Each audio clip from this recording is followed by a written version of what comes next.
أعوذ بالله من الشيطان الرجيم.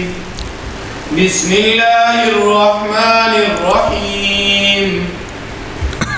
وما كان المؤمنون لينفروا كافة فلولا نفر من كل فرقة منهم طائفة ليتفقهوا في الدين ولينذروا قومهم إذا رجعوا إليهم لعلهم يحذرون. صدق الله العظيم. بسم اللہ الرحمن الرحیم.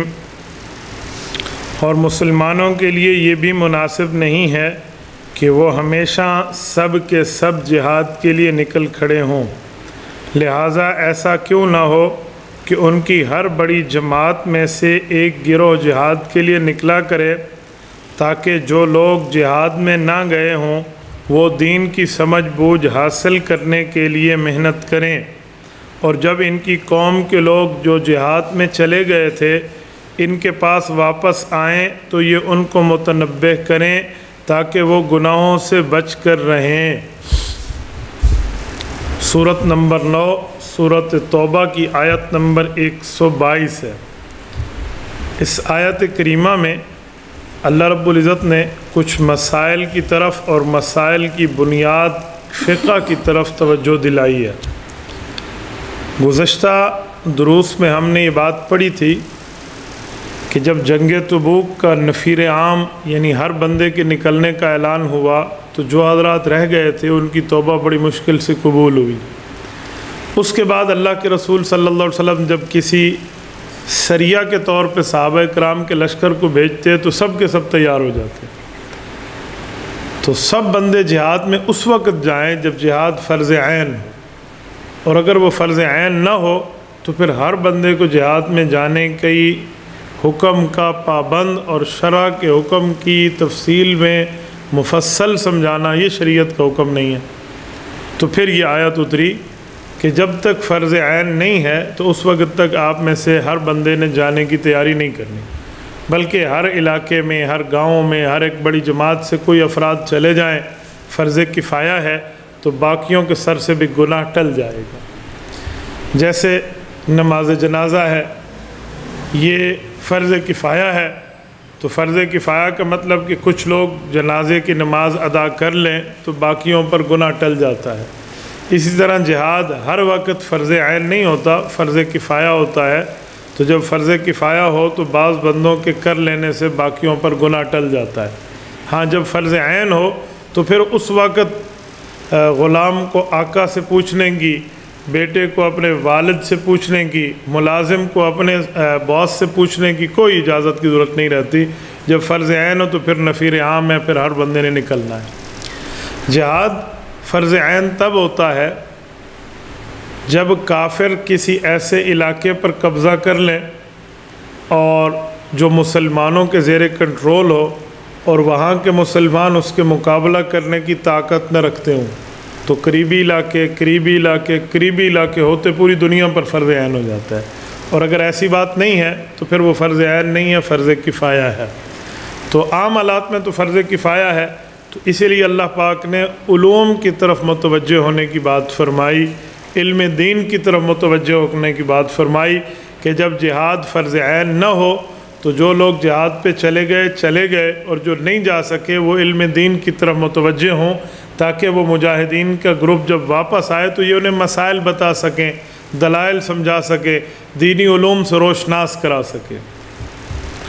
دینی علوم حاصل کرنا بھی دو قسم پر ہے، جیسے جہاد فرض عین فرض کفایہ ہے، ویسے علم دین بھی فرض عین ہے اور کبھی فرض کفایہ ہے۔ علم دین فرض عین کا مطلب یہ ہے کہ انسان کو حلال اور حرام پتہ ہونا چاہیے، اپنے عقائد پتہ ہونا چاہیے، اور موٹے موٹے مسائل معلوم ہونے چاہیے۔ مثلاً وہ تاجر ہے، اس کو تجارت کے سب یعنی ایک جزی تو نہیں لیکن موٹے موٹے مسائل کا پتہ ہونا اس پر فرض ہے۔ ایسے کوئی آدمی کسی جگہ اپنے کسی معاملے میں سربراہ ہے اپنے ادارے کا، تو وہاں شریعت نے جو حکم کیا ہے اس کے بارے میں اس کی معلومات ہونا اس کے اوپر فرض عین ہے۔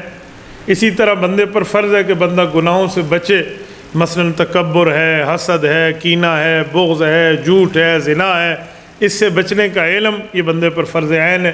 اس طرح عقائد ہیں، بندے کو اللہ کے بارے میں، رسول اللہ کے بارے میں، شریعت کے بارے میں، دین کے بارے میں، صحابہ اہل بیت کے بارے میں، تو بندے کو موٹی موٹی باتوں کا علم ہونا چاہیے، جیسے ہر مسلمان کو ہوتا ہے، یہ فرض عین ہے۔ جسے کہتے ہیں جزیات کا علم، کہیں گے ڈیٹیل کے ساتھ، تفصیل کے ساتھ دینی علوم کی مہارت حاصل کرنا، اور کون کون سے صحابہ کرام سے یہ روایت مروی ہے، ان کے حالات کیا ہیں، واقعات کیا ہے، تابعین سے ہم تک کیسے دین پہنچا ہے، پھر مسائل کی تفصیل کیا ہے، ہر آیت ہمیں کیا بتاتی ہے، ہر حدیث کی کیا حیثیت ہے، یہ علم حاصل کرنا فرض کفایہ ہے، یہ پھر ہر بندے پہ نہیں ہوتا۔ تو جیسے جہاد دو طرح پہ ہے، ویسے علم دین بھی دو طرح پہ ہے، تو فرض عین بھی ہے، فرض کفایہ بھی ہے۔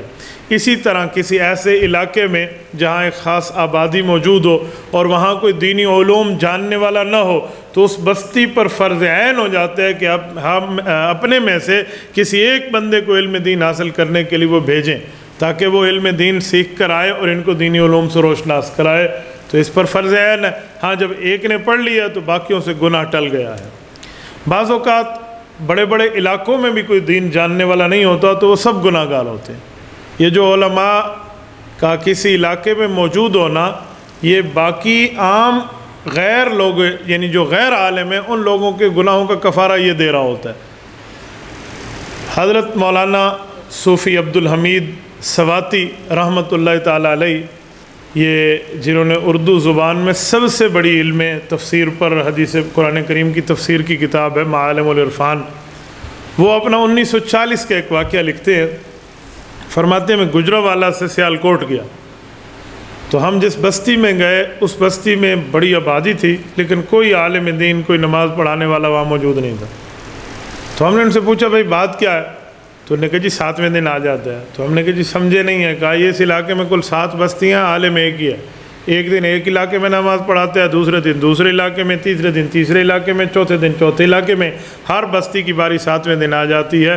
تو ہاں کوئی بندہ فوت ہو جائے تو جنازے کے لیے ایمرجنسی مول صاحب کو بلا لیتے ہیں، یا کوئی نکاح وغیرہ کا مسئلہ ہو تو ویسے۔ تو انہوں نے فرمایا تم سب گناہ گار ہو رہے ہو، تمہارے پاس اتنی آبادی موجود ہے، تم نے ہر قسم کی اپنی ضروریات پوری کرنے کے لیے کوئی دکانیں وغیرہ باقی معاملات رکھے ہوئے ہیں، اور دینی معاملات سے تم اتنے غافل ہو کہ تمہیں ایک نماز صحیح پڑھانے والا بندہ بھی تمہارے پاس دینی علوم سے روشناس نہیں ہے، تو آپ گناہ گار ہو، آپ کو چاہیے اپنے اپنے علاقے کا اپنا انتظام کریں۔ تو اس طرح فرض عین اور فرض کفایہ کے مسئلے ہیں۔ بعض اوقات ایسا ہوتا ہے لوگ یہ سمجھتے ہیں بس اللہ رسول کو مان لو، بس یہ فرض عین ہے، باقی جو زندگی ہے نا اس میں فرض عین نہیں رہتا علم۔ نہیں، ہر بندے کی اپنی حیثیت کے مطابق ہے۔ مثلا ایک آدمی کپڑے کا کاروبار کرتا ہے نا، تو اسے پتہ ہونا چاہیے کہ کپڑے کا کاروبار کب جائز ہے کب ناجائز ہے۔ کوئی کتابوں کا کاروبار کرتا ہے تو کتابوں کا کاروبار کب جائز ہے کب ناجائز ہے، ہر صفحے کو چیک کرنے کی ترتیب جو شریعت نے بتائی ہے اسے علم ہونا چاہیے۔ تو اس طرح کے علوم اس تاجر پر، اس تجارت کے حوالے سے فرض عین ہو جاتے ہیں، جس کو آسان الفاظ میں سمجھانے کے لیے کہا جاتا ہے کہ 24 گھنٹے کی زندگی میں دین کے مطابق گزار سکوں۔ تو 24 گھنٹے ہر بندے نے اپنی فیلڈ میں گزارنے ہیں نا، ہر بندے نے کوئی ایک ہی فیلڈ میں تھوڑی گزارنے ہیں، تاجر نے تاجر کے حساب سے کرنا ہے، باقی بندوں نے اپنے حساب سے کرنا ہے۔ تو ہر آدمی کو اس کی فیلڈ کا علم حاصل کرنا، یہ فرض عین ہوتا ہے۔ حضرت عمر رضی اللہ تعالیٰ عنہ کے دور میں اگر کوئی بندہ دکان کھولتا نا، تو حضرت عمر رضی اللہ عنہ سے پوچھتے کہ ابو ہریرہ رضی اللہ عنہ بیٹھے ہیں مسجد نبوی میں، رسول اللہ کا علم دین سکھا رہے ہیں، آپ نے جس سلسلے کی دکان اپنی یہاں کھولی ہے اللہ آپ کو برکت دے، آپ نے اس سلسلے کے مسائل حضرت ابو ہریرہ سے پڑھے ہیں؟ وہ کہتا ہے جی ہاں، تو بات ٹھیک ہوتی ہے، اور وہ جی نہ کرتا تو حضرت عمر رضی اللہ عنہ پہلے اسے وہاں بھیج دے، چابی مجھے جمع کرا دے، جب پڑھ کے آئے گا پھر کھول لینا۔ یعنی اس حد تک معاملات اور اپنے پیشے کے بارے میں دینی علوم حاصل کرنا بندے پر ضروری ہوتے ہیں۔ تو یہاں بھی اللہ پاک نے یہی فرمایا کہ جب فرض عین نہیں ہے جہاد، تو ہر بندے کو نہیں جانا، انہیں جانا ہے جو ایک ایک دو دو، تاکہ باقیوں پر گناہ ٹل جائے، اور جو باقی ہیں وہ علم دین کی طرف متوجہ ہوں، تاکہ دینی علوم حاصل کریں، اور جب دینی علوم حاصل کر لیں تو ان کا کام، ان کی ذمہ داری اور ان کی ڈیوٹی کیا ہوگی؟ تو قرآن کریم کہتے ہیں وَلْيُنذِرُوا قَوْمَهُمْ إِذَا رَجَعُوا إِلَيْهِمْ لَعَلَّهُمْ يَحْذَرُونَ۔ ان کی ڈیوٹی یہ ہے کہ جب یہ لوگ علم دین سے واپس آ جائیں گے، جہاد فی سبیل اللہ سے واپس آ جائیں گے، تو یہ انہیں علوم سے روشناس کر سکیں، بتا سکیں۔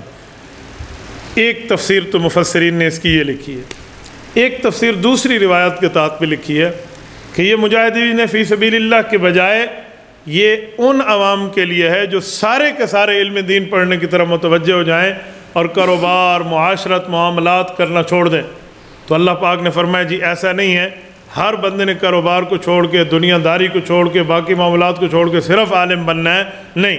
علماء کے لیے وہ صرف ایک ہی ہے، دو ہی ہے، چار ہی ہے، اپنے انداز سے علم حاصل کرنے کے لیے اپنی بستی سے بندے بھیج دیں تاکہ وہ علم حاصل کریں، اور باقی لوگ اپنے کاروبار سے، تجارت سے، معاملات سے واپس لوٹیں تو یہ علماء کا طبقہ ان کو دین کی بات سمجھا سکے۔ تو یہ دونوں تفسیروں میں علم دین حاصل کرنے کی بات فرمائی۔ اور ایک بڑی جماعت، فرقہ کہتے ہیں بڑی جماعت کو، اور طائفہ کہتے ہیں اس کے ایک گروپ کو، تو بڑی جماعت کے ایک گروپ کو جہاد پہ جانا چاہیے اور باقیوں کو علم دین کی طرف متوجہ ہو۔ اور علم دین پر اللہ پاک نے تعلم کی، تعلیم کی، لیتعلموا کی بات نہیں فرمائی، بلکہ لفظ ارشاد فرمایا لیتفقہوا فی الدین۔ لیتفقہوا کا معنی ہوتا ہے دین کی سمجھ بوجھ حاصل کرنا، جسے عام زبان میں کہتے ہیں علم فقہ، اور فقہ کے علم پڑھنے والے کو فقیہ کہتے ہیں۔ فقیہ کی جمع فقہا کہتے ہیں کہ دین کے علوم کا ماہر۔ فقیہ کا معنی ہوتا ہے ایکسپرٹ آف دا ہولی شریعہ، شریعت کا جو ماہر ہے وہ فقیہ ہے۔ یہ فقیہ کا آسان ترجمہ ہے۔ تو یہ لیتفقہوا فی الدین، وہ دین کے مسائل کا ماہر ہونا چاہیے۔ تو یہاں سے علم فقہ حاصل کرنا اور اس کی طرف ترغیب دینا اور اس میں خود کو مشغول و مصروف اور محو رکھنا، یہ قرآن کریم کی اس آیت کا منشا نظر آتا ہے۔ علم فقہ پر بعض لوگ سوال کرتے ہیں کہ علم قرآن اور علم حدیث تو بہت ہے، علم فقہ کوئی نئی چیز ہے، کوئی تیسری چیز ہے؟ حالانکہ کوئی تیسری چیز نہیں ہے، بلکہ قرآن کریم نے فقہ کا خود حکم فرمایا ہے، لیتفقہوا فی الدین۔ فقہ کسے کہتے ہیں؟ جہاں قرآن سے رہنمائی ملے وہاں سے لے لیں، حدیث پاک سے رہنمائی ملے عالم لے لے، اور جہاں سے قرآن اور حدیث سے واضح رہنمائی نہ ملے تو قرآن اور حدیث کے مسائل کو رکھ کے اس پر صحابہ اور اہل بیت کے تعامل اور فتوے کو سامنے رکھ کے عمل کیا جائے، اس علم فقہ کہتے ہیں۔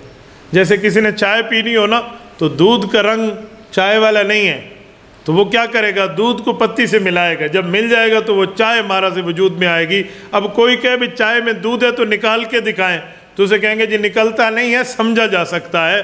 ایسے قرآن اور حدیث علیحدہ علیحدہ ہوں تو قرآن اور حدیث کے علوم ہیں، اور اگر یہ علوم جمع ہو کر صحابہ اور اہل بیت کے فتاویٰ کی روشنی میں لکھے جائیں تو اسے علم فقہ کہا جاتا ہے۔ تو علم فقہ میں قرآن بھی موجود ہے، علم فقہ میں حضور کا فرمان بھی موجود ہے، علم فقہ میں صحابہ کرام اور اہل بیت کے فتاویٰ بھی موجود ہیں۔ بعض چیزیں ایسے ہوتی ہیں جب صحابی کا فتویٰ اس پر آ جاتا ہے نا تو وہ حدیث پاک کو مزید سمجھا دیتا ہے۔ ایک ہم ہیں حدیث سے ایک مطلب سمجھیں، ایک ہم ہیں قرآن کریم کی آیت سے مطلب سمجھیں، ایک تو صحابہ نے حضور پاک علیہ السلام سے قرآن پڑھا ہے، حدیث پاک کو سمجھا، وہ کیا سمجھا رہا ہے تو اس کو آسانی سمجھ آ جاتی ہے۔ حضرت عبداللہ بن عباس رضی اللہ تعالیٰ عنہما رسول اللہ صلی اللہ علیہ وسلم کی گھر والی حضرت سیدہ میمونہ بنت حارث رضی اللہ تعالیٰ عنہ کے بھانجے ہیں۔ ارشاد فرماتے ہیں کہ ایک سفر میں رسول اقدس ایک مرتبہ گھر میں اللہ کے رسول صلی اللہ علیہ وسلم کے ساتھ میں نے رات بسر کی تو حضور پاک علیہ السلام کی خدمت کی۔ اپنی خالہ کے گھر تھا حضرت میمونہ گھر، تو اللہ کے رسول آئے تو فرماتے ہیں میں نے وضو کے لیے اللہ کے رسول صلی اللہ علیہ وسلم کو پانی پیش کیا تو رسول اللہ کو میرا یہ پانی پیش کرنا پسند آیا تو میرے لیے دعا فرمائی، اے میرے مولا اسے قرآن پاک کی تفسیر کا علم دے دے اور دین میں فقہ عطا فرما، یعنی فقاہت عطا فرما، سمجھ بوجھ عطا فرما۔ تو حضور پاک علیہ السلام تو فقہا کو دعائیں دیتے تھے۔ ایک زبردست قسم کی استدلال پر مشتمل ایک حدیث ہے کہ اللہ کے رسول صلی اللہ علیہ وسلم سے یمن کے لوگوں نے تقاضا فرمایا کہ یا رسول اللہ آپ کوئی ایسا صحابی ہماری طرف بھیج دیں جو ہم آپ سے دور ملک میں رہتے ہیں، وہ ہمیں دین کی باتیں سمجھا سکے، جو دین کا ماہر ہو۔ تو حضور پاک علیہ السلام کی نظر انتخاب حضرت معاذ بن جبل رضی اللہ تعالیٰ عنہ پہ گئی۔ یہ لفظ معاذ نہیں ہوتا، لوگ غلط بولتے ہیں، عربی زبان میں میم پر پیش ہے، معاذ لفظ ہوتا ہے، لیکن کثرت استعمال ایسا ہے کہ ہر بندے اس کو معاذ معاذ کہہ دیتے ہیں، تو لوگ سمجھتے ہیں نام بھی معاذ ہے. تو ایک معاذ تھا، ایک معوذ تھا، وہ صحابی تھے، لوگ اس کا نام بھی غلط لیتے ہیں. معاذ اور معوذ، معوذ نہیں ہے، معوذ ہے اور معاذ ہے، دونوں پر پیش ہے. حضرت معاذ ابن جبل رضی اللہ تعالیٰ عنہ ہے، تو انہیں اللہ کے رسول صلی اللہ علیہ وسلم نے سفر پہ بھیجا، اور جب اللہ کے رسول ان کو بھیجنے لگے تو فرمایا آپ سواری پر بیٹھیں، میں آپ کے آگے آگے چلوں گا. انہوں نے کہا یا رسول اللہ کیا فرماتے ہیں، میں بطور خدمت آگے چلوں، آپ سواری پہ بیٹھیں؟ کہا نہیں معاذ آپ سواری پہ بیٹھو گے. تو حضرت معاذ حضور پاک کے حکم پر سواری میں بیٹھے. رسول اللہ صلی اللہ علیہ وسلم پیدل چلے ہوئے مدینہ کی سرحد سے باہر جا کر صحابہ کرام کے ساتھ الوداع فرمایا. اس موقع پہ جب حضور پاک علیہ السلام بطور قاضی، چیف جسٹس، حکمران، بطور فقیہ اور مفتی اعظم بنا کر اس صحابی کو ایک اور ملک میں بھیج رہے ہیں، تو حضرت معاذ رضی اللہ تعالیٰ عنہ سے انٹرویو لیا اللہ کے رسول نے. فرمایا کیف تقضی اذا عرض لک قضاء، معاذ اگر دو بندوں کے درمیان، دو پارٹیوں کے درمیان فیصلہ کرنا پڑے تو کیسے فیصلہ کرو گے؟ تو حضرت معاذ نے عرض کیا اقضی بکتاب اللہ. یہ سنن نبی داود کی جلد نمبر 2 کتاب العلم میں موجود ہے. تو کہا میں قرآن کریم کے علوم کو سامنے رکھ کے ان کا فیصلہ کروں گا. اب توجہ رکھنا، رسول اللہ کا اگلا سوال، فرمایا فَإِن لَمْ تَجِدْ، وہ مسئلے کا جواب تجھے قرآن کریم میں نہ ملے تو انہیں عرض کیا اقضی بسنت رسول اللہ، آپ کی سنت تو میں نے آپ سے پڑھی ہے نا بیٹھ کے، آپ کے فرامین کی روشنی میں مسئلے کو حل کر دوں گا. اگلا سوال اس سے بھی رسول اللہ صلی اللہ علیہ وسلم نے عجیب فرمایا فَإِن لَمْ تَجِدْ فِي كِتَابِ اللَّهِ وَلَا فِي سُنَّةِ رَسُولِ اللَّهِ، اگر ایسا معاملہ پیش آ جائے کہ واضح تجھے رہنمائی قرآن کریم سے بھی نہ مل سکے اور واضح رہنمائی میرے فرمان اور سنت سے بھی نہ مل سکے تو پھر کیا کرو گے؟ تو حضرت معاذ نے یہ علم فقہ کا جواب دیتے ہوئے ارشاد عرض کیا کہ یا رسول اللہ اجتہد برائی ولا آلو، پھر میں دین کی مہارت کے طور پہ، اجتہاد کے طور پہ، فقہی علوم کے طور پہ قرآن اور حدیث کو ملا کر اور اس طرز عمل کو دیکھ کے اور اس تجربے کو دیکھ کے جو آپ کے پاس رہ کر میں نے حاصل کیا ہے اس کے مطابق، گویا علم فقہ کے مطابق مسئلے کو حل کروں گا. صحابہ فرماتے جب حضرت معاذ نے یہ جواب دیا نا تو رسول اللہ صلی اللہ علیہ وسلم نے خوشی سے اپنے چہرے کو اٹھایا اور حضرت معاذ کے قریب جا کر ان کے سینے پر پیار سے یوں ہاتھ مارا. فضرب صدرہ صلی اللہ علیہ وسلم، حضور پاک ان کے سینے پر ہاتھ مار کے فرمایا الحمدللہ الذی وفق رسول اللہ لما یرضی رسول اللہ، میرے مولا تو نے مجھے اپنا نمائندہ بنایا، میں نے معاذ کو اپنا نمائندہ بنایا، تیرا شکر، تیرا نمائندہ اپنے نمائندے سے خوش ہو گیا ہے. یہ رسول اللہ صلی اللہ علیہ وسلم کا فرمان تھا. اس سے سمجھ آیا کہ علم فقہ پر عمل کرنے پہ رسول اللہ کو خوشی ملتی ہے، رسول اقدس صلی اللہ علیہ وسلم کے دل کا منشا پورا ہوتا ہے. تو علم فقہ ایسی چیز ہے جو قرآن اور حدیث سے ڈوب کر مسائل نکالے جاتے ہیں، قرآن اور حدیث کے علوم میں تیر کر اس مسئلے کا حل نکالا جاتا ہے، اس علم فقہ کہتے ہیں. رسول اللہ صلی اللہ علیہ وآلہ وسلم جب دنیا سے تشریف لے گئے تو صرف قرآن کریم لکھا ہوا تھا، احادیث پاک تھیں تو محدود تعداد میں جو ہے نا لکھے ہوئے احادیث پاک کے ذخیرے موجود تھے. باقی صحابہ کرام کو حفظ تھی، احادیث بھی، شریعت کے مسائل بھی اور فتوے کا علم بھی. تو حضور پاک کے بعد 100 سال تک صحابہ کرام اس دھرتی پر موجود رہے. آخری صحابی جب اس دنیا سے گیا تو رسول اللہ کو 100 سال گزر چکا تھا. 110 ہجری میں مکہ مکرمہ کے آخری صحابی حضرت عامر بن طفیل واصلہ گئے ہیں. مدینہ منورہ کے آخری صحابی حضرت سہل ابن سہیل رضی اللہ تعالیٰ عنہ مدینہ کے آخری صحابی گئے ہیں، اور بصرہ کے حضرت انس ابن مالک گئے ہیں، اور اسی طرح کوفہ کے حضرت عبداللہ بن عامر رضی اللہ تعالیٰ گئے ہیں، اور حضرت سدی بن عجلان، ابو امامہ باہلی رضی اللہ عنہ شام کے آخری صحابی. یعنی ایک ایک علاقے کا جو آخری صحابی دنیا سے گئے ہیں. یہ حضور پاک کی وفات کو 100 سال پورا ہو چکا تھا. تو ان صحابہ کرام نے جہاد کر کے، دینی اسفار کر کے، ایک ایک جگہ پہنچ کر رسول اللہ کے مسائل بتائے تھے، سنائے تھے، سمجھائے تھے، نافذ کرا کر دین مضبوط کیا تھا. لیکن مکمل احادیث اور مکمل رسول اللہ کے فتاوی جات لکھنے کا موقع نہیں مل سکا تھا. لکھنے کا، سنا دیا، پڑھا دیا، سمجھا دیا، عمل میں لے کر آئے، لیکن لکھنے کا موقع میسر نہیں تھا. تو ان صحابہ کرام نے اپنے شاگرد تیار کیے تھے جنہیں تابعین کہتے ہیں. انہوں نے صحابہ کرام کے علوم کو لکھ لیا تھا. ان تابعین میں ایک بہت بڑے تابعی کا نام نعمان ابن ثابت ہے، جسے دنیا حضرت امام اعظم ابو حنیفہ رحمہ اللہ کے نام سے یاد کرتی ہے۔ امام ابو حنیفہ صحابہ کرام کے شاگرد ہیں، انہوں نے صحابہ کرام سے پڑھا، سمجھا، علوم حاصل کیے، اور تجربہ جیسے صحابہ نے حضور سے پڑھ کے حاصل کیا تھا، اس شخصیت امام ابو حنیفہ نے صحابہ سے پڑھ کے تجربہ حاصل کیا، اور جو صحابہ نے پڑھایا، سمجھایا، بتایا، سنایا تھا، انہوں نے اس کو لکھا اور لکھ کے امت کے حوالے کیا ہے۔ حضرت امام سیوطی رحمۃ اللہ علیہ اپنی کتاب تبییض الصحیفہ میں لکھتے ہیں، إِنَّهُ أَوَّلَ مَنْ دَوَّنَ عِلْمَ الشَّرِيَّةِ وَرَتَّبَهُ أَبْوَابًا فَهُوَ أَبُو حنیفہ ثُمَّ تَبِعَهُ مَالِكٌ فِي تَرْتِيبِ الْمُوَطَّأ رحمہم اللہ۔ فرمایا سب سے پہلے صحابہ کرام کے بعد اس دھرتی پہ جس نے دین کی تفصیلی علم کو لکھ کر امت تک یہ امانت پہنچائی ہے، اس کا نام امام اعظم ابو حنیفہ ہے، اور ان کے بعد حضرت امام مالک ہیں رحمہم اللہ۔ تو اس سے سمجھا امام ابو حنیفہ نے صحابہ کرام سے پڑھا، سمجھا اور امت تک بتایا۔ کچھ لوگ کہتے ہیں کہ پھر امام ابو حنیفہ کو تو آپ لوگ اس طرح مان رہے ہیں کہ یہ صحابہ کرام سے بھی آگے نکل گئے، بھی جو کام صحابہ نے نہیں کیا وہ ان نے کر دیا۔ میں نے کہا کبھی نہیں، امام ابو حنیفہ نے تو صحابہ سے پڑھا ہوا آگے لکھا ہے، کہ پھر جو کام صحابہ نے نہیں کیا تھا کہ لکھ کے دیتے، اس نے لکھ کے دیا، تو آپ نے ابو حنیفہ کا درجہ صحابہ کرام سے بڑھا دیا۔ میں نے کہا بے وقوفانہ سوال ہے۔ اگر کوئی یوں کہے کہ حضور پاک نے تو قرآن لکھ کر نہیں دیا تھا، حضور نے تو قرآن سنایا تھا، لکھا تو صحابہ نے تھا، تو پھر تم صحابہ کو حضور سے آگے سمجھتے ہو؟ ہر بندہ کہے گا جی نہیں، صحابہ نے اپنے استاذ کے کام کو پورا کیا تھا، کہ جو ان کے استاذ محترم رسول اللہ نے سنایا تھا، صحابہ نے اپنے معلم، اپنے مربی، اپنے پیغمبر کی بات کو پورا کر کے لکھ دیا۔ تو اسی طرح یہ شاگرد تھے حضور کے، انہوں نے حضور کے کام کو پورا کیا۔ تو امام ابو حنیفہ شاگرد ہیں صحابہ کے، انہوں نے اپنے اساتذہ صحابہ کرام کے کام کو پورا فرمایا۔ اسے کوئی بڑھ جانا یا آگے کی بات نہیں کرتا۔ اور امام ابو حنیفہ نے کتنے مسائل لکھے ہیں، جس مسئلے پر قرآن کی رہنمائی ملتی ہے وہ تو سب کو پتہ، احادیث پاک کی رہنمائی ملتی ہے سب کو پتہ۔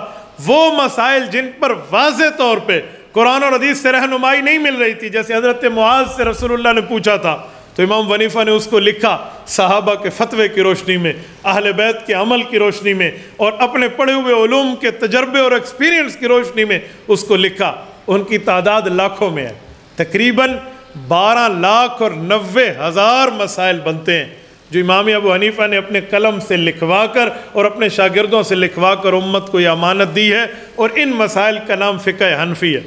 یہ لا آف رسول اللہ صلی اللہ علیہ وسلم ہے، رسول اللہ کے دین کو بطور لا، بطور قانون لکھا ہے، یہ امام ابو حنیفہ نے لکھا ہے۔ یہ فقہ حنفی 13 لاکھ مسائل پر مشتمل ایک بہت بڑا علمی ذخیرہ ہے۔ اتنا بڑا علمی ذخیرہ اس دھرتی پہ نہیں ہے۔ پوری دنیا میں جتنے مسلمان ہیں نا، اس کا 70% حصہ، 70% حصہ یہ امام ابو حنیفہ کا تابعدار ہے۔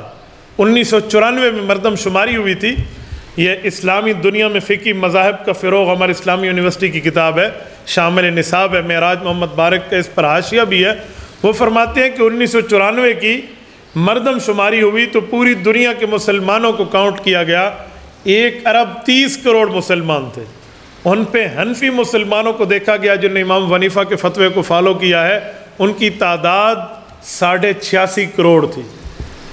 70% مسلمان امام ابو حنیفہ کو فالو کرنے والے ہیں پوری دھرتی پر۔ اسی لیے اس کو امام اعظم کہتے ہیں، کہ سب سے بڑے امام، امام اعظم، صحابہ کرام کے بعد سب سے بڑے امام، امت کی سب سے بڑے لیڈری اور سب سے بڑی قیادت کو رکھنے والے۔ اگر آپ اس پر مطالعہ کرنا چاہیں نا، میں آپ کو ایک کتاب بتاتا ہوں، حضرت عثمان علی حجویری رحمۃ اللہ علیہ کتاب، جن کو عام زبان میں داتا گنج بخش رحمہ اللہ کہتے ہیں۔ یہ آج سے تقریباً 1000 سال پہلے کے آدمی ہیں، 850-900 سال پہلے کا بندہ ہے۔ حضرت علی حجویری رحمۃ اللہ علیہ کتاب ہے کشف المحجوب، یعنی جو باتیں اللہ نے میرے اوپر کھولی اور لوگوں پر چھپی ہوئی تھی نا، ان کو کھول کے انہوں نے لکھا ہے۔ کتاب کی زبان مغلق ہے، کسی عالم کی زیر نگرانی بندہ پڑھے، ورنہ عام بندہ اس سے کما حق کو اس طرح فائدہ نہیں لے سکتا جب تک کسی کی زیر نگرانی نہ پڑھے۔ وہ اس میں ایک عجیب بات اپنی لکھتے ہیں، فرماتے ہیں میں حضرت بلال رضی اللہ تعالیٰ عنہ کی قبر کی زیارت کے لیے گیا ملک شام، دمشق میں۔ تو حضرت بلال کی قبر پہ میں نے مراقبہ کیا، اور وہاں میں بیٹھا اور حضرت بلال کو پڑھ پڑھ کے اصحال ثواب کیا، اور میں نے اللہ سے مانگا، میرے مولا، یہ وہ شخص ہے جو تیرے نبی کے کہنے پر اذان دیا کرتا تھا، سفر اور حضر میں اللہ کے رسول کا مؤذن تھا، اور اس کے لیے تو رسول اللہ نے اس کے قدموں کی آہٹ عرش پہ سنی ہے کہ اس کا بہت بڑا رتبہ ہے تو حبشے کا، لیکن دنیا میں امام بن گیا ہے۔ میرے مولا میں اس کا واسطہ دے کر آپ کو عرض کرتا ہوں، ہمارے اوپر کرم فرما، رحم فرما، اس طرح مانگتا رہا۔ تو فرماتے ہیں میں نے آنکھ بند کی تو میں نے دیکھا رسول اقدس صلی اللہ علیہ وآلہ وسلم تشریف لا رہے ہیں، اور رسول اللہ کے استقبال کے لیے لوگ کھڑے ہو رہے ہیں۔ تو کہتے ہیں میں بھی کھڑا ہو گیا اللہ کے رسول کے استقبال کے لیے۔ مکہ مکرمہ کا شہر ہے، مسجد حرام بیت اللہ مسجد میں اللہ کے رسول آ رہے ہیں۔ تو کہتے ہیں منظر ایک عجیب ہے، رسول اللہ صلی اللہ علیہ وسلم نے ایک بوڑھے آدمی کو پکڑا ہوا ہے، اور اس کو پکڑ کے اللہ کے رسول اپنی ترتیب پہ چلا رہے ہیں، ایسے جیسے بچوں کو چلایا جاتا ہے، بچوں کو جیسے باپ چلاتا ہے نا، ایسے اللہ کے رسول اس کو چلانے میں مدد دے رہے ہیں۔ کہتے میں بہت حیران ہوا، میں نے دل میں سوچا کہ یہ تو بچے کو ایسے پکڑ کے چلاتے تو بوڑھے آدمی کو اللہ کے رسول، ایک بوڑھے سے مراد بالکل بوڑھا نہیں، یعنی اچھی بھلی ادھیڑ عمر کا آدمی ہے، یہ بھی نہیں ہے کہ وہ چل نہیں سکتا، چل بھی سکتا ہے، لیکن اللہ کے رسول اس کو اپنی طرف سے پھر بھی چلا رہے۔ تو میں آگے ہوا اور میں نے عرض کیا یا رسول اللہ، سلام عرض کیا، اور سلام کے بعد مجھے جواب ملا۔ میں نے عرض کیا یا رسول اللہ یہ کیا منظر میں دیکھ رہا ہوں، بچوں کو اس طرح چلایا جاتا ہے، آپ ایک ادھیڑ عمر کے شخص کو اپنی توجہ میں چلا رہے ہیں۔ تو مجھے کہا کہ عثمان اسے نہیں جانتے؟ تو میں نے کہا یا رسول اللہ میں ڈائریکٹ نہیں جانتا، آپ فرما دیں۔ تو کہتے ہیں اللہ کے رسول نے فرمایا اماموں کا و امام اہل بلد کا ابی حنیفہ، یہ تیرا اور تیرے علاقے والوں کا امام ابو حنیفہ ہے، تو میں اس کو اپنی نگرانی میں چلا رہا ہوں۔ کہتے ہیں میری آنکھ کھلی تو میرے دل نے اس تعبیر پر اتفاق کر لیا کہ جس بچے کو والد چلائے اس بچے سے چلنے میں غلطی نہیں ہوتی، اور جس امام پر توجہ رسول اللہ موجود ہو اس امام ابو حنیفہ سے بھی غلطی نہیں ہوتی۔ تو یہ بہت بڑا حضرت امام صاحب رحمۃ اللہ علیہ کا رتبہ ہے جنہوں نے احادیث پاک کو لکھا ہے۔ پھر امام ابو حنیفہ یہ احادیث اور مسائل کو تنہا نہیں لکھتے تھے، 40 فقہا کی کمیٹی ہوتی تھی، 40 فقہا کی، ایسے ایسے بندے اس کمیٹی میں شامل ہوتے تھے جن میں ایک قرآن کریم کے علوم کا ماہر، ایک حدیث پاک کے علوم کا ماہر، ایک عربی زبان کا ماہر، کوئی تفسیر کا ماہر، کوئی صحابہ کے فتاوے کو گھول کے پی کر ذہین بننے والا، اہل بیت پر دسترس رکھنے والا، اتنے بڑے بڑے ماہرین امام ابو حنیفہ کے سامنے بیٹھتے۔ حضرت امام صاحب قرآن حدیث سے مسئلہ نکال کے دیتے، اس پر ڈیبیٹ ہوتی، مذاکرات ہوتے، گفتگو ہوتی، ٹیبل ٹاک ہوتی۔ پھر جب یہ 40 کے 40 امام ابو حنیفہ سمیت کسی مسئلے پر اتفاق کرتے اس کو لکھ لیا جاتا، یوں لکھا جاتا تھا۔ تو یوں لکھ کر انہوں نے امت کی رہنمائی کی ہے۔ یہ کوئی فرد واحد کی بات بھی نہیں ہے، فقہ حنفی کسی ایک شخص کی لکھی ہوئی بات بھی نہیں ہے، یہ تو پورا شورائی نظام ہے، انہوں نے بیٹھ کے لکھا ہے۔ اور امام ابو حنیفہ کو تمام ائمہ دنیا نے تسلیم کیا، تمام دنیا کے ائمہ نے امام ابو حنیفہ کو، کسی مسئلے میں اختلاف آیا تو انہوں نے اپنا نقطہ نظر دیا، لیکن امام ابو حنیفہ کی قدر ضرور کی ہے۔ امام مالک اس امت کے دوسرے نمبر کے امام ہیں، ان نے صحابہ کرام کو نہیں دیکھا، صحابہ کرام کی زیارت امام ابو حنیفہ نے کی ہے، باقی ائمہ نے نہیں کی، اس لیے امام ابو حنیفہ تابعی ہیں اور باقی امام مالک تبع تابعی ہیں۔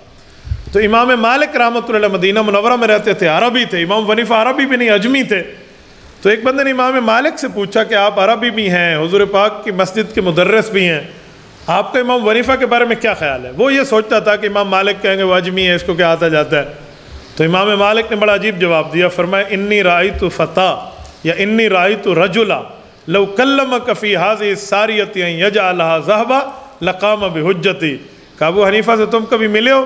میں ملا ہوں، اس کو اللہ نے دلیل کی دنیا کا وہ بادشاہ بنایا ہے، لکڑی کے ستون پہ دلائل شروع کر دے تو دلیل سے سونا ثابت کر دے گا، اتنے علوم کا ماہر ہے۔ امام شافعی رحمہ اللہ امت کے تیسرے بڑے امام ہیں، یہ امام ابو حنیفہ کے شاگردوں سے پڑھے تھے۔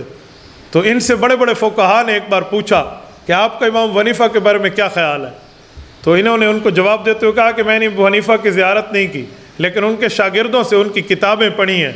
تو حفظت عن محمد وقر بعیر، امام ابو حنیفہ کے شاگرد محمد بن حسن شیبانی سے میں نے ابو حنیفہ کے اتنے علوم کو پڑھا کہ اسے ایک اونٹ لے کر چلنا شروع کر دے۔ تو انہوں نے کہا پھر ابو حنیفہ کے بارے میں آپ کا کیا خیال ہے؟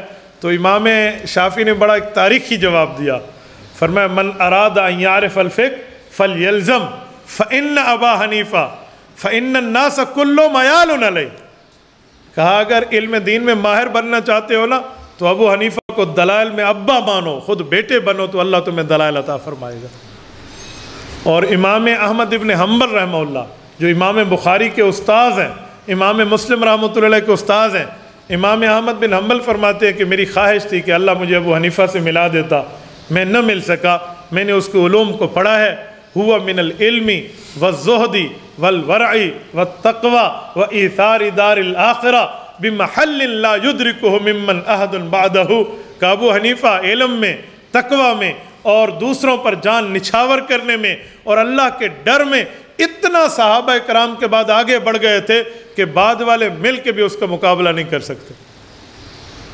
ایک عالم دین گزرے ہیں، بہت بڑے فقیہ، ان کا نام ہے امام داود الخریبی رحمہ اللہ۔ وہ فرماتے ہیں کہ میں فرض نمازوں کے بعد جب نفل پڑھتا ہوں نا تو نفل میں امام ابو حنیفہ کے لیے آخر میں دعا کرتا ہوں تو اللہ نے اس صدقے مجھے امت کا امام اور عالم بنا دیا۔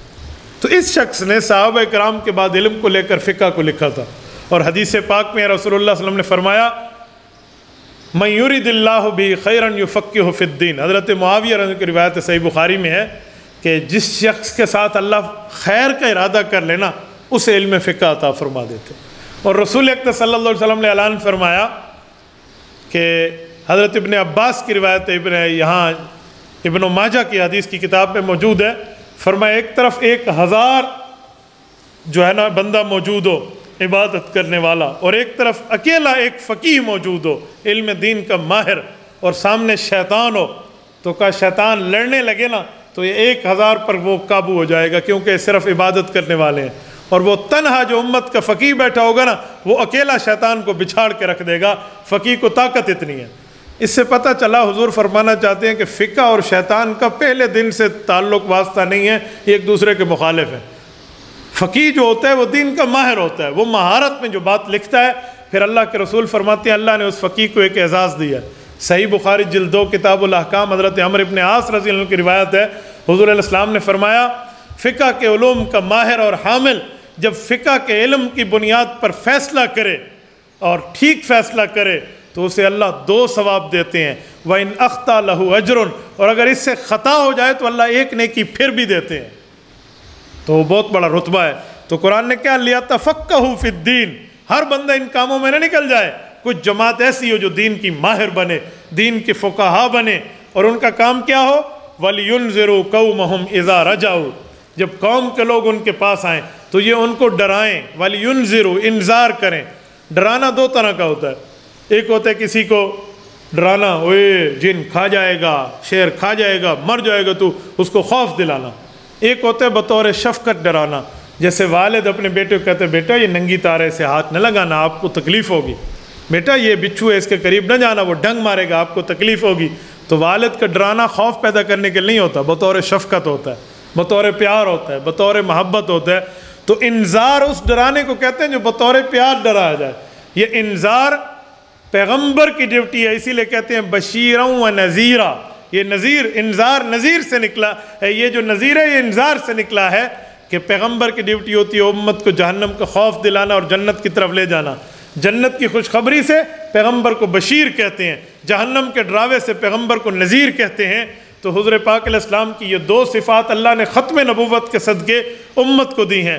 بشارت کی صفت رب نے صوفیاء، مشائخ، بزرگوں کو دی ہے کہ وہ بشارتیں دے کر لوگوں کے دل کو خوش کرتے ہیں، اور انذار کی صفت، جہنم سے ڈرانے کی صفت رب نے فقہا کو دی ہے، یہ وہ امت کو مسائل سمجھاتے ہیں۔ امام سرخسی رحمہ اللہ نے مبسوط میں لکھا ہے الحمدللہ الذی جعل ولایت الانذار للفقہاء بعد الانبیاء، فرمایا اللہ نے ختم نبوت کے صدقے یہ ڈرانے کی ڈیوٹی فقہا کو دی ہے، یہ کام انبیاء کا تھا۔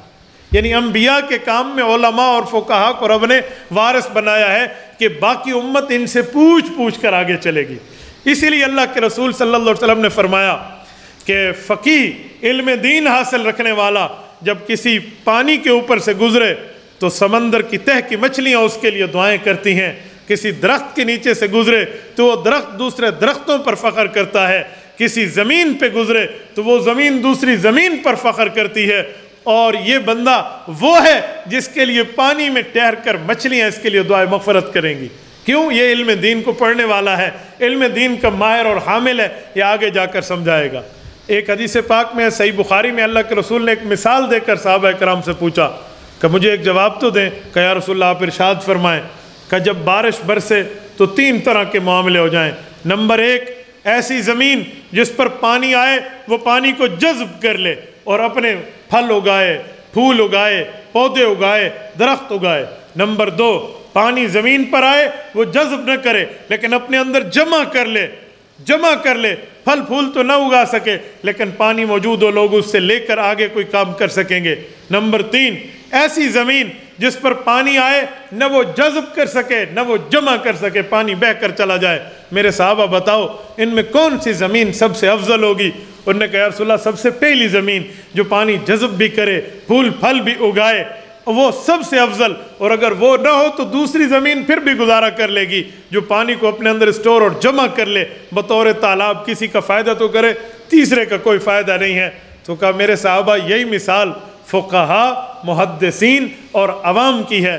فقہا وہ ہیں جن پر علوم کی بارش ہوئی، قرآن اور سنت ان کے پاس آیا، صحابہ اور اہل بیت کے فتاوی آئے، انہوں نے جذب کیے اور امت کی رہنمائی کر دی. یہ سب سے افضل لوگ ہیں. نمبر 2، محدثین اور قرآن اور حدیث کے صرف لفظ یاد کرنے والے، حافظ القرآن اور حافظ الحدیث لوگ ہیں جو اپنے اندر صرف لفظ تو جمع کرتے ہیں لیکن اس سے مسائل نکال کر نہیں بتاتے. دوسرے نمبر پہ جن نے پانی جمع کیا اور امت کو فائدہ دیا یہ لوگ ہیں. یہ کسی فائدے کے تو ضرور ہے نا، پانی سے بھی تو بہت سے مسئلے حل ہوتے ہیں. اور نمبر 3 عوام ہے جس پر کوئی علم آئے بھی تو ان نے نہ آگے سننا ہے نہ آگے سنانا ہے، بس ان کو صرف ثواب ہی ملنا ہے. تو کہا یہ 3 طبقے امت مسلمہ میں. تو رسول اللہ صلی اللہ علیہ وسلم نے یوں فرمایا لعلہم یحذرون، کہ ان کی ڈیوٹی یہ ہے کہ یہ پیغمبر کے علوم سے امت کو روشناس کرائیں تاکہ وہ ان سے پڑھ کر سن کر سمجھ کے اپنی ڈیوٹی کو صحیح سر انجام دیں. اللہ تعالی ہمیں قرآن پاک کی بھی علوم کی طاقت عطا فرمائے، احادیث پاک کی بھی طاقت عطا فرمائے اور فقہ کی بھی طاقت عطا فرمائے جو اللہ رب العزت نے تینوں ہمارے لیے فرمائے ہیں. اس لیے کہتے ہیں ایک خدا، ایک مصطفیٰ اور ایک فقہا ہے. خدا سے کسی قسم کی کوئی غلطی نہیں ہے، مصطفیٰ سے کوئی گناہ ممکن نہیں ہے. اس لیے کہتے ہیں مصطفیٰ جو ہے وہ معصوم ہیں، ان سے غلطی نہیں ہے، اور جو صحابہ ہے وہ محفوظ ہیں، غلطی ہو جائے تو اللہ نامہ اعمال میں معاف کر دیتے ہیں. اور فقہا جو ہیں یہ معجور ہیں، ان سے غلطی ہو جائے تو ایک اجر پھر بھی اللہ عطا فرماتے ہیں. جزاکم اللہ تعالی. اقول قولی ھذا الحمد للہ رب العالمین والعاقبۃ للمتقین والصلاة والسلام علی سید الرسل وخاتم النبیین. ربنا ظلمنا انفسنا وان لم تغفر لنا وترحمنا لنکونن من الخاسرین. ربنا آتنا فی الدنیا حسنہ وفی الآخرۃ حسنۃ وقنا عذاب النار وادخلنا الجنۃ مع الابرار یا عزیز یا غفار یا ارحم الراحمین. الہی آتی نفسی تقواہا وزکھا وانت خیر من زکاہا انت ولیہا ومولاہا. وصلی اللہ تعالی علی خیر خلقہ محمد وعلی آلہ واصحابہ اجمعین برحمتک یا ارحم الراحمین. إلهي واسع الكرم ورب البيت والحرم إليك أتيت منكسرا